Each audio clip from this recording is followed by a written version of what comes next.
Hello दोस्तों, मैं सुहेंद्र कुमार पटेल आप सभी का आपके अपने YouTube चैनल एसकेपी क्लासेस में स्वागत करता हूं। हमारी श्रृंखला चल रही है लाइट प्रकाश की 2 वीडियो आ चुकी हैं। प्रीवियस वीडियो में आप देख सकते हैं, हमने वहां पर नेचर देखा, इंट्रोडक्शन देखा, फिर हमने प्रकाश का परावर्तन देखा, रिफ्लेक्शन ऑफ लाइट, और फिर हमने चालू किया है मिरर। उसी मिरर या दर्पण में अपन आगे बढ़ते हैं। अब यदि अपन बात करें तो पहले अपन ने कल पढ़ा था मिरर या दर्पण 2 प्रकार के होते हैं। एक होता है प्लेन मिरर समतल दर्पण, दूसरा होता है स्फेरिकल या गोलीय दर्पण। गोलीय दर्पण में फिर आते हैं कॉनकेव अवतल, कॉन्वेक्स उत्तल। तो अब एक एक करके अपन को पढ़ना चालू करते हैं। अपन सबसे पहले शुरुआत करेंगे तो अपन पढ़ते हैं प्लेन मिरर या जिसे अपन कहते हैं समतल दर्पण। ये किसी के लिए नया नहीं है। समतल दर्पण प्लेन मिरर आप देखते हुए आ रहे हो। मान लो ये एक समतल सपाट एक सतह है, इसके पीछे पॉलिश कर दिया गया है, यहां से लाइट का रिफ्लेक्शन या परावर्तन हो रहा है। मान लो कोई ऑब्जेक्ट, कोई वस्तु यहां पर रखी हुई है।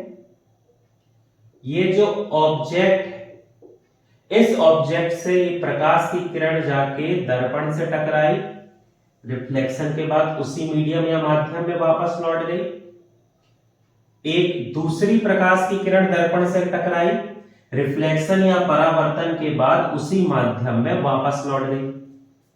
कल अपन इमेज पढ़े थे प्रतिबिंब कि प्रकाश की किरणें परावर्तन, रिफ्लेक्शन या परावर्तन के पश्चात जिस बिंदु पर मिलती हैं या मिलती हुई प्रतीत होती हैं, वहां पर निर्माण होता है प्रतिबिंब का। अब ये दोनों तो कहीं नहीं मिलेंगी, ये तो दूर ही होती जाएंगी, ऐसा तो है नहीं कि ये मिले। तो अब क्या होगा, काल्पनिक रूप से, इमेजिनरी या काल्पनिक रूप से हम इन्हें पीछे की ओर बढ़ाते हैं। जब हम इन्हें पीछे की ओर बढ़ाते हैं तो एक बिंदु पर इनके मिलने का आभास होता है। प्रकाश की किरण जहां मिलती है वहां पर निर्माण होता है इमेज या जिसे अपन कहते हैं प्रतिबिंब का। अब प्रकाश की किरण के मिलने का आभास है, मतलब बनने वाला प्रतिबिंब कैसा होगा, आभासी होगा। बनने वाला प्रतिबिंब आभासी या जिसे अपन कहते हैं वर्चुअल। और आभासी प्रतिबिंब वर्चुअल इमेज हमेशा कैसी होती है, सीधी। तो यहां पे बनने वाला प्रतिबिंब क्या होगा, इरेक्ट होगा या सीधा होगा। आपने देखा ही होगा, समतल दर्पण में अपन खुद को देखते हैं तो ये कंडीशन होती है कि अपन जैसे हैं वैसे ही दिखाई देते हैं, मतलब प्रतिबिंब कैसा बनता है, सीधा। लेकिन अब यहां पर पॉइंट समझो, आप यदि समतल दर्पण प्लेन मिरर के सामने खड़े हो और आप अपना राइट हैंड ऊपर करते हो तो जो इमेज है उस इमेज का लेफ्ट हैंड ऊपर होता है। अब आप ये नहीं कह सकते कि प्रतिबिंब उल्टा बन रहा है। प्रतिबिंब उल्टा बनने का मतलब होता कि जब अपन देखते तो अपना पैर दिखता और सिर नीचे होता, तो उल्टा कहते। यहां तो अपन राइट हैंड ऊपर कर रहे हैं तो लेफ्ट ऊपर हो रहा, तो ये उल्टा नहीं होगा, उसको अलग टर्म दिया गया है। तो समझना, समतल दर्पण में बनने वाला प्रतिबिंब आभासी होता है, सीधा होता है, और इसमें क्या होता है, तो इसमें होता है लेटरल इनवर्जन। ठीक, इसमें जो घटना होती है उसे अपन क्या कहते हैं, लेटरल इनवर्जन। हिंदी में कहा जाता है पार्श्व परावर्तन। पार्श्व परावर्तन है ना, कि लेफ्ट हैंड ऊपर करें, राइट ऊपर हो गया तो वो क्या कहलाता है, पार्श्व परावर्तन। और समतल दर्पण में बनने वाला प्रतिबिंब हमेशा वस्तु के बराबर होता है। हमेशा ये क्या होगा, वस्तु के बराबर होगा, equal to object, equal to object. जैसे मान लो आप छोटे से समतल दर्पण में देखो, छोटा सा, तो आपकी सिर्फ आंख दिखाई देगी। आप इतने बड़े समतल दर्पण में प्लेन मिरर में देखो तो यहीं तक का चेहरा दिखाई देगा, फिर अपन इतना ही दिखेगा, चेहरा अपन कंघी वंगी करके पाउडर लगा के चले जाएंगे। लेकिन यदि बड़ा है समतल दर्पण तो अपन पूरे दिखाई देंगे, है ना। तो क्यों, क्योंकि उसमें बनने वाला प्रतिबिंब हमेशा क्या होता है, वस्तु के बराबर।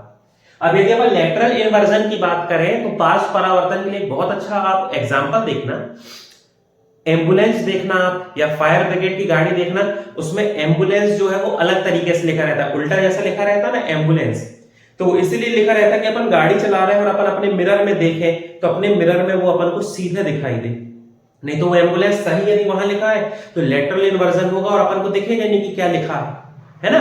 तो वहां पर वो ऐसा लिखते हैं कि जब उसका लेटरल इन्वर्जन हो, पार्श्व परावर्तन हो, तो वो सीधा हो जाए और अपन को सीधा देखे, अपन गाड़ी चलाए और मिरर में, साइड मिरर में या मिरर में आप देख लें कि जो पीछे आ रहा है वो क्या है, एम्बुलेंस है। तो पार्श्व परावर्तन लेटरल इन्वर्जन का एग्जांपल आप डेली लाइफ में देखते हैं और खुद को तो रोज देख रहे हैं। तो ये 4 प्रॉपर्टी रट डालो कि इसमें बनने वाला प्रतिबिंब कैसा होगा, आभासी, सीधा, वस्तु के बराबर, और इसमें क्या होता है, पार्श्व परावर्तन, लेटरल इन्वर्जन। ठीक, चलिए अब इसी में आगे बढ़ते हैं। समतल दर्पण जो है, प्लेन मिरर, इसकी बहुत सी प्रॉपर्टीज होती है ना, इसके गुण होते हैं इसके, जिसको अपन को डिस्कस करना है। पेपर के हिसाब से बहुत जरूरी है, इनको अपन धीरे धीरे करके पढ़ना चालू करते हैं। ठीक, तो पहला तो याद रखना कि समतल दर्पण में प्रतिबिंब की दूरी, प्रतिबिंब की दूरी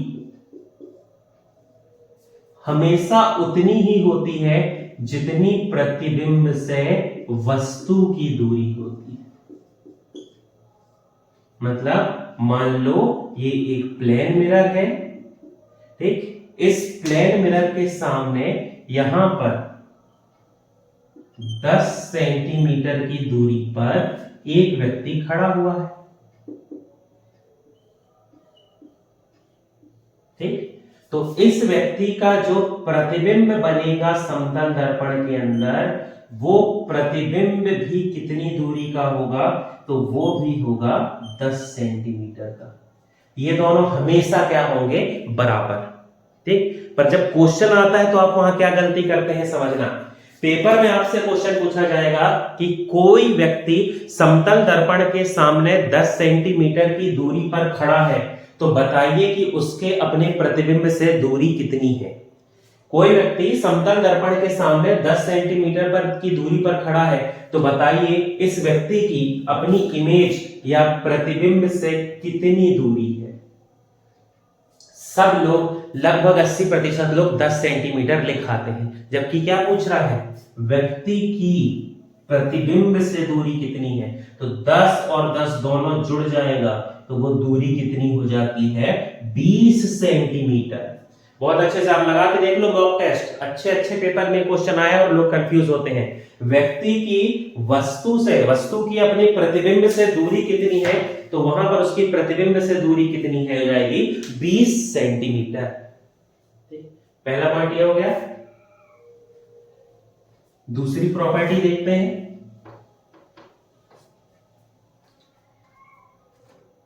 ठीक, यदि कोई व्यक्ति समतल दर्पण की ओर v मीटर प्रति सेकंड के वेग से दौड़ता है, कि वेलोसिटी या वेग से दौड़ता है, तो प्रतिबिंब, जो इमेज या प्रतिबिंब बनेगी, उस प्रतिबिंब का वेग, velocity of image 2v metre per second होगा। ठीक, मतलब यदि कोई व्यक्ति v मीटर पर सेकेंड से जा रहा है तो उसकी इमेज की जो वेलोसिटी है वो 2v मीटर पर सेकेंड हो जाएगी। मतलब क्या हो जाएगी, 2 टाइम्स हो जाएगी, 2 गुना हो जाएगी। कोई व्यक्ति 10 मीटर पर सेकंड के वेग से दौड़ रहा है तो उसके प्रतिबिंब या इमेज की जो स्पीड निकल कर आएगी, जो वेलोसिटी निकल कर आएगी, वो कितनी हो जाएगी, 20 मीटर पर सेकंड, जब तक इमेज बन रही है। नहीं तुम्हें लगे कि हम यहाँ 10 से आ रहे हैं, वो वहां 20 से आ रहा है, हम नहीं पहुंचेंगे, हमसे पहले इमेज बाहर आ जाएगी, है ना। ऐसा नहीं होगा, जब तक इमेज बनेगी तब तक क्या होगा, उसका जो वेग है वो क्या रहेगा, 2 गुना होगा। ठीक, अगला, समतल दर्पण की फोकस दूरी ये फोकस दूरी, ये सब अपन डेफिनेशन आगे पढ़ेंगे। समतल दर्पण की फोकस दूरी, ठीक, बोले तो focal length of plane mirror. तो ये जो समतल दर्पण है इसकी फोकस दूरी होती है अनंत। ये जो फोकस दूरी है ये क्या होगी? अनंत, इन्फिनाइट, या क्या होती है? अनंत। प्रकाश की किरणें परावर्तन के पश्चात, रिफ्लेक्शन या परावर्तन के पश्चात जिस बिंदु पर मिलती हैं उसको फोकस कहते हैं, और फोकस से लेके उस दर्पण तक की दूरी को कहेंगे फोकस दूरी। अब यहां पर प्रकाश की किरणें परावर्तन के बाद तो मिलते ही नहीं है, तो ऐसा मान लिया कि अनंत में मिलती होंगी, मान लिया, इसलिए अपन क्या कह रहे हैं? इसकी फोकस दूरी क्या होती है? अनंत होती है। ठीक, चलिए आगे बढ़ते हैं, अगली प्रॉपर्टी देखते हैं। यदि अपन बात करें समतल दर्पण की, तो ये जो समतल दर्पण है, इस समतल दर्पण में बनने वाले प्रतिबिंब की संख्या, समतल दर्पण प्लेन मिरर में बनने वाले इमेज या प्रतिबिंब की संख्या, प्रतिबिंब की संख्या, ये जो नंबर है, इमेज की जो संख्या है, ये हमेशा क्या होती है? ऑड, या हमेशा ये संख्या क्या होती है? विषम। मतलब समतल दर्पण में कितने प्रतिबिंब बनेंगे? 1, 3, 5, 7, 11, ऐसे हमेशा क्या बनते हैं? विषम संख्या में बनते हैं। अब हम उसको निकाल सकते हैं, उसको अपन देख रहे हैं, निकालेंगे, लेकिन याद रखो बनने वाले की संख्या हमेशा क्या होगी? विषम। तो न्यूमेरिकल करोगे वहां दिक्कत नहीं जाएगी। ठीक, अगली प्रॉपर्टी देखते हैं। अगली प्रॉपर्टी जो है ये अपन को संख्या निकालना भी बता देगी प्रतिबिंब की, है ना? देखो, समतल दर्पण में बनने वाले इमेज या प्रतिबिंब की संख्या, तो इमेज या प्रतिबिंब की जो संख्या है वो होती है 360 अपॉन थीटा, या 360 अपॉन थीटा -1।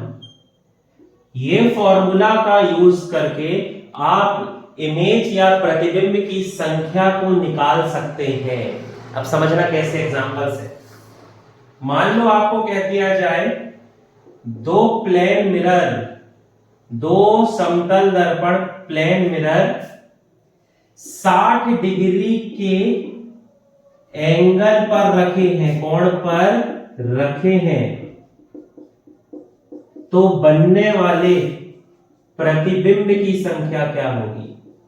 बनने वाली इमेज या प्रतिबिंब की संख्या क्या होगी?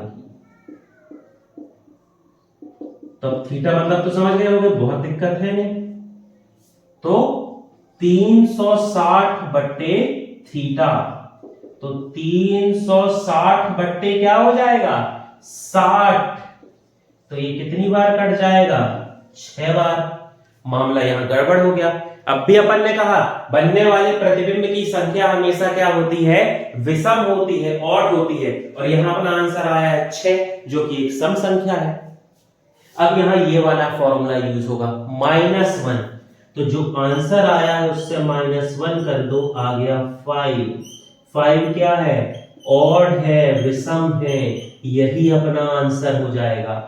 यदि जो थीटा एंगल आपको क्वेश्चन में दिया है, जब आप उसको 360 में रखेंगे और आपका आंसर जो है विषम संख्या आता है, ऑड नंबर, तो आपको कुछ नहीं करना है, वही आपका आंसर हो जाएगा। लेकिन थीटा ऐसा दिया है कि जब आप उसको 360 में रखेंगे तो सॉल्व करने पर एक सम संख्या आती है, इवन नंबर, जैसे कि अपने एग्जांपल में आया है। तो इस कंडीशन में जो आंसर है उससे आप -1 कर देंगे और जो ऑड नंबर निकल के आएगा वो अपना हो जाएगा आंसर। आते ही ये क्वेश्चन, बिल्कुल आप घबराओ नहीं, बहुत सिंपल है, बिल्कुल बेसिक सी चीज है, इसको याद रख लेना, आपको आसान बन जाएगा, बहुत सिंपल है। ठीक, उम्मीद करता हूं मैं यहां तक आप समझ गए होंगे, यहां तक आपको किसी भी प्रकार की कोई दिक्कत नहीं गई होगी। ठीक, अब एक टर्म यूज होता है कि समतल दर्पण का उपयोग, प्लेन मिरर का जो यूज है ये किया जाता है पेरिस्कोप बनाने के लिए। यूजेस तो बहुत सारे हैं पर जो काम के हैं वो यही है, पेरिस्कोप बनाने के लिए उपयोग होता है। उम्मीद करता हूं मैं ये आप शब्द आपने सुना होगा, पेरिस्कोप। मान लो नहीं सुना है तो देखा तो होगा। ठीक, ये कुछ इस प्रकार से बनाया जाता है। शायद आपने स्कूल में प्रैक्टिकल एक्सपेरिमेंट करके देखा हो। यहां पर लगा दिए जाते हैं प्लेन मिरर। ठीक, अब यहां पर मान लो ये पेड़ है, एग्जाम्पल कोई भी ऑब्जेक्ट है, अपन पेड़ मान ले रहे हैं, और यहां से आपको उस पेड़ को देखना है। अपन जानते हैं प्रकाश हमेशा सीधी रेखा में गति करता है, तो ये तो भाई देखना मुश्किल नहीं है। यहां से प्रकाश की किरण तो यहां निकल गई, दिखेगा कैसे? तो ये अपन ने लगाया, यहां पर क्या बना दिया अपन ने, मिरर लगा दिया। अब क्या होगा, ये जो है इससे प्रकाश की किरणें आएंगी, इस मिरर से टकराएंगी, इस दर्पण से, समतल दर्पण है। प्रकाश की किरण में यहां पर रिफ्लेक्शन, परावर्तन होगा, ये आके कहां टकराएंगी, दूसरे वाले मिरर से। अब यहां से भी रिफ्लेक्शन होगा, परावर्तन, और ये आगे टकरा जाएगी कहां पर, हमारी आंख में। और जो ऑब्जेक्ट है, इस ऑब्जेक्ट की जब प्रकाश की किरण हमारे आंख में आ जाएगी तो हमें वो वस्तु दिखाई देगी। तो अपन यहां होते हुए सोचो इतना अंतर है, उसके बाद भी हम इस वस्तु को देख पा रहे हैं इस यंत्र की मदद से। और ये जो डिवाइस है, ये जो यंत्र है, इसे ही कहा जाता है पेरिस्कोप। ये तो अपन ने एक्सपेरिमेंट जैसा बना दिया कि जैसे होता है ना क्लास में प्रोजेक्ट मिलते हैं उसमें बनाते हैं। बाकी आप देखना सबमरीन जो होती है दूरबीन, उससे ऐसा बाहर निकला रहता है बिल्कुल छोटा सा हिस्सा, ये वाला हिस्सा ऐसे बाहर, और वो ऐसे घूम के सबमरीन के अंदर जो बैठा हुआ है वो चारों तरफ देख लेता है। तो ये हिस्सा अंदर से वो देख रहा है। खैर वो बहुत बहुत आधुनिक होते हैं, उसमें तो लेंस लगे रहते हैं, घुमा के वो आगे पीछे सब कर लेते हैं। एक ये पर सिद्धांत यही है कि उसके अंदर मिरर लगे रहते हैं, तो क्या होगा, इसको ये वाला हिस्सा बाहर निकाल दिए, घूम के देख रहे हो, अंदर बैठा व्यक्ति देख रहा है। तो इस पेरिस्कोप को बनाने के लिए भी उपयोग किया जाता है किसका, समतल दर्पण का। चलिए अब अपन आगे बढ़ते हैं। तो ये कहानी हो गई प्लेन मिरर, या जिसे अपन कहते हैं समतल दर्पण। जितने इंपॉर्टेंट फैक्ट थे अपन ने सब कर लिए। रेलवे के आप पुराने पेपर लगा के देख लीजिए, यही आएगा, कोई दिक्कत नहीं है, बस आप प्रैक्टिस करते रहो। अब यदि अपन आगे बढ़ते हैं तो सेकेंड टाइप के मिरर पढ़ते हैं जिसे कहते हैं स्फेरिकल मिरर, या जिन्हें कहा जाता है गोलीय दर्पण। याद है गोलीय दर्पण कल पढ़े थे, कॉनकेव, कॉन्वेक्स, अवतल और उत्तल। चलो समझो, ऐसा दर्पण जिसकी बाहर वाली सतह में कलर कर दिया गया है और अंदर से रिफ्लेक्शन हो रहा है, परावर्तन हो रहा है, उसे अपन कहते हैं कॉनकेव, या उसे अपन कहते हैं अवतल। ऐसा दर्पण जिसके अंदर कलर कर दिया गया है, अंदर कलर कर दिया गया है और बाहर से रिफ्लेक्शन हो रहा है, तो उसे कहते हैं कॉन्वेक्स, या उसे कहते हैं उत्तल। ठीक, अब इससे संबंधित अपन इंपॉर्टेंट डेफिनेशन पढ़ते हैं, बहुत सिंपल है, बस समझते चलना। एक जो टर्म यूज होगा उसे अपन कहते हैं पोल, या उसे अपन कहते हैं ध्रुव। इसे रिप्रेजेंट करते हैं P से। ठीक, तो चाहे अपन अवतल दर्पण की बात करें या उत्तल की, दोनों के लिए क्या होगा, पोल, ध्रुव, रिप्रेजेंट करते हैं किससे, P से। दर्पण या किसी भी परावर्तक सतह के मध्य बिंदु को हम ध्रुव कहते हैं। ये पूरा का पूरा दर्पण है, इसके सेंटर का जो बिल्कुल बीचों बीच का जो पॉइंट निकल कर आएगा वो होगा पोल या ध्रुव। ये पूरा एक दर्पण है, इसके बीचों बीच जो पॉइंट निकल के आएगा इसे अपन क्या कहेंगे, पोल या ध्रुव। ठीक, तो परावर्तक सतह या दर्पण के मध्य बिंदु को हम कहते हैं ध्रुव। ठीक, चलिए आगे बढ़ेंगे। ये अपन ने एक इमेजिनरी लाइन खींच ली है, एक काल्पनिक रेखा, इसका भी नाम है लेकिन ये कुछ समय बाद इसके नाम पे चलेंगे। ठीक, अब जब प्रकाश की किरणें एक दूसरे के पैरेलल या समांतर होती हैं, तो समांतर प्रकाश की किरणें परावर्तन के पश्चात, रिफ्लेक्शन या परावर्तन के पश्चात सबसे पहले जिस बिंदु पर मिलती हैं उसे अपन कहते हैं फोकस। ठीक, समांतर प्रकाश की किरणें परावर्तन के पश्चात सबसे पहले जिस बिंदु पर मिलती हैं, तो अब जब अपन कॉन्केव की बात कर रहे थे तो यहां पर तो मिल रही थी, लेकिन कॉन्वेक्स में तो नहीं मिल रही हैं, ये फैल गई। तो प्रकाश की किरणें परावर्तन के पश्चात जिस बिंदु पर मिलती हैं या मिलती हुई प्रतीत होती हैं, उस बिंदु को कहा जाता है फोकस, और उसे अपन रिप्रेजेंट करते हैं किससे, एफ से उसको रिप्रेजेंट करते हैं, उसे अपन कहते हैं फोकस। ठीक, बिल्कुल सिंपल है, समझते चलो, कोई कुछ टफ नहीं है। ठीक, मैं एक बार और आपकी सहूलियत के लिए रिवीजन कर दे रहा हूं इसका। ठीक, मुख्य अक्ष के समांतर आने वाली प्रकाश की किरणें परावर्तन के पश्चात जिस बिंदु पर मिलती हैं या मिलती हुई प्रतीत होती हैं उसे हम कहते हैं फोकस। ठीक, फोकस से लेकर ध्रुव तक की दूरी को, distance between pole to focus, focus से लेकर ध्रुव तक की दूरी को फोकल लेंथ या फोकस दूरी कहते हैं।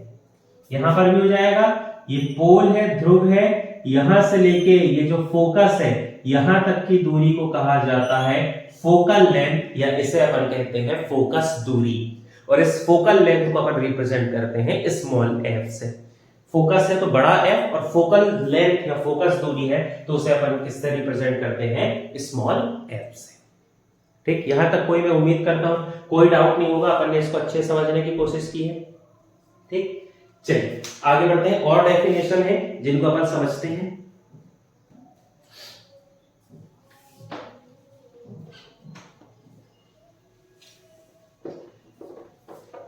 ठीक, सिंपल है बिल्कुल, आप रिलैक्स होकर इसको पढ़ो, मजा आएगा, सिंपल है। अपन ने कहा गोला है जिससे दर्पण बना है, इसलिए तो इसको अपन क्या कह रहे हैं, गोलीय दर्पण। मान लो ये इस गोले का केंद्र है, सेंटर है, और फिर इस गोले को काटकर इससे क्या बना दिया गया, मिरर। इसके बाहर वाली सतह में क्या कर दिया गया, पॉलिश कर दिया गया सिल्वर नाइट्रेट की, तो वो चमकने लगा, कॉन्केव बन गया ये। बीचों बीच का जो बिंदु है वो क्या कहलाएगा, पोल, ध्रुव। ठीक, ये अपन एक इमेजिनरी लाइन खींच रहे हैं। मुख्य अक्ष के समांतर या पैरेलल जो प्रकाश की किरणें आ रही हैं, वो सबसे पहले जिस बिंदु पर मिल रही है उसे अपन क्या कहते हैं, फोकस। यहां तक अपन पहुंच चुके हैं। ठीक, अब समझना, वह गोला जिससे दर्पण बना है उस गोले के केंद्र को कहा जाता है वक्रता केंद्र, इसे अपन कहते हैं सेंटर ऑफ कर्वेचर। वक्रता केंद्र रिप्रेजेंट करते हैं किससे, सी से।